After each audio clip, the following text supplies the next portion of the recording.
Sir, सरकारी वकील major Puri ने ठीक कहा। हम एक ऐसे समाज में रहते हैं जो कानून और व्यवस्था पर टिका है, और समाज में एक व्यक्ति के विरोध और विद्रोह के लिए कोई स्थान नहीं है।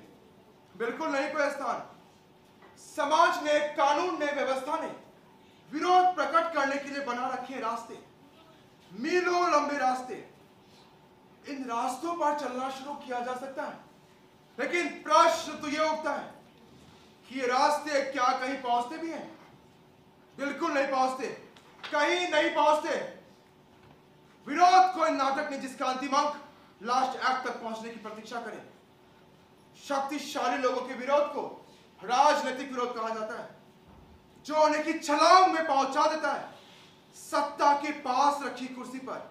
और हम कमजोर लोगों का विरोध, इसे विरोध नहीं विद्रोह का नाम दिया जाता है, जो उन्हें की छलांग में पहुंचा देता है फांसी के तख्ते पर। जब छोटे छोटे विरोध लगातार दबा दिए जाए, अनदेखे अनसुने कर दिए जाए, तो समाज में हमेशा एक विस्फोट होता है, प्राण घातक विस्फोट। कानून और संविधान ने हम सबको बराबर का हक, बराबर का अधिकार तो दे दिया, लेकिन बड़े आदमी ने छोटे आदमी को और ऊंचे आदमी ने नीचे आदमी को अधिकार नहीं दिया, बिल्कुल नहीं दिया। जो समाज, जो व्यवस्था जाति भेद के आधार पर चलेगा, ऊंच नीच की तराजू में आदमी को तौलेगा, उसकी आयु कभी भी लंबी नहीं होती, कभी नहीं होती।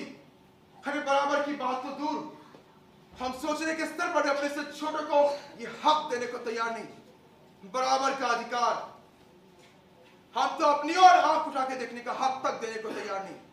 इसका कारण वे सामंती प्रवृत्तियां, सोचने का सामंती तरीका, फ्यूडल टेंडेंसीज, जिनसे हमें आज तक आजादी नहीं मिली। तो हाँ, सरकारी वकील ने ठीक कहा, रामचंद्र को दंड मिलना चाहिए।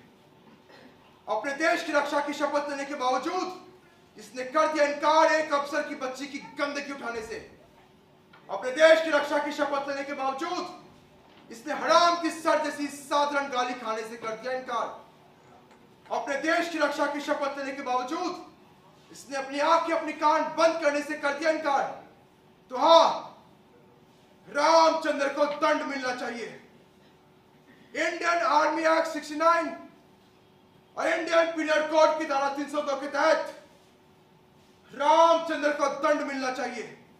मृत्यु दंड, बार बार मृत्यु दंड।